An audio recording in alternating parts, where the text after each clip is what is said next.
Assalamualaikum warahmatullahi wabarakatuh.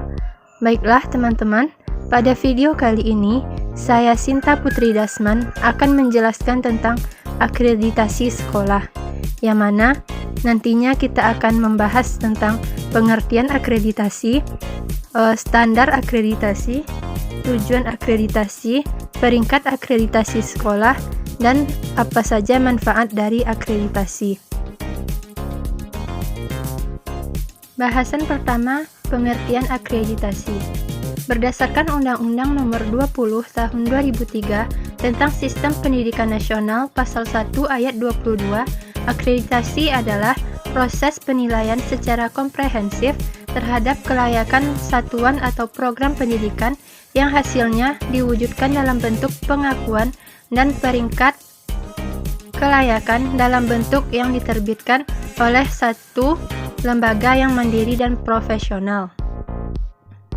Sedangkan menurut Peraturan Menteri Pendidikan dan Kebudayaan Nomor 13 Tahun 2018 tentang Badan Akreditasi Nasional Sekolah atau Madrasah dan Badan Akreditasi Pendidikan Anak Usia Dini dan Pendidikan Nonformal Pasal 1, bahwa akreditasi adalah suatu kegiatan penilaian kelayakan satuan pendidikan dasar dan pendidikan menengah dan satuan pendidikan anak usia dini dan pendidikan nonformal berdasarkan kriteria yang telah ditetapkan untuk memberikan penjaminan mutu pendidikan.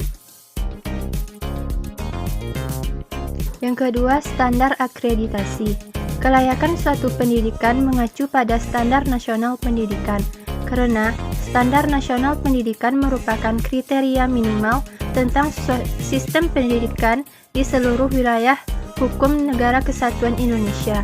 Menurut Peraturan Pemerintah Nomor 57 Tahun 2021 tentang Standar Pendidikan Nasional Pasal 3 Ayat 1 menyebutkan bahwa lingkupnya meliputi yang pertama yaitu standar isi, berhubungan dengan pelaksanaan dan pengembangan kurikulum. Yang kedua, standar proses, berhubungan dengan proses pelaksanaan pembelajaran. Yang ketiga, standar kompetensi lulusan, yaitu berhubungan dengan pencapaian standar hasil belajar peserta didik. Yang keempat, standar pendidik dan tenaga pendidikan, yaitu yang berhubungan dengan kualifikasi dan kompetensi tenaga pendidik. Yang kelima, standar sarana dan prasarana, yaitu yang berhubungan dengan infrastruktur institusi pendidikan. Yang keenam, standar pengelolaan, yaitu yang berhubungan dengan pengelolaan seluruh elemen di institusi pendidikan. Yang ketujuh, standar pembiayaan pendidikan, berhubungan dengan anggaran sekolah. Dan yang terakhir yaitu yang kedelapan, standar penilaian pendidikan, berhubungan dengan penilaian, analisis, dan evaluasi hasil belajar peserta didik. Sekolah atau madrasah yang sudah ditetapkan sasaran akreditasi apabila ingin menuju proses diakreditasi harus memenuhi persyaratan mutlak atau compliance sebagai berikut. Yang pertama, sekolah atau madrasah telah memiliki izin operasional yang dibuktikan dengan telah mengunggah dalam Dapodik. Yang kedua, sekolah atau madrasah pernah meluluskan siswa. Yang ketiga, sekolah atau madrasah menyelenggarakan alokasi waktu proses pembelajaran sesuai kurikulum nasional. Dan yang keempat, sekolah atau madrasah menyelenggarakan seluruh mata pelajaran yang diwajibkan sesuai kurikulum nasional di seluruh kelasnya. Bahasan yang ketiga yaitu tujuan dari akreditasi. Akreditasi sekolah atau madrasah bertujuan untuk yang pertama, memberikan informasi tentang kelayakan sekolah atau madrasah yang dilaksanakan. Yang kedua, memberikan pengakuan peringkat kelayakan. Yang ketiga, memetakan mutu pendidikan mengacu pada standar nasional pendidikan. Dan yang keempat, memberikan pertanggungjawaban kepada pemangku kepentingan atau stakeholder sebagai bentuk akuntabilitas publik. Berikutnya, peringkat akreditasi sekolah atau madrasah. Yang pertama, akreditasi A atau unggul bagi sekolah atau madrasah yang memiliki nilai 91 sampai dengan 100.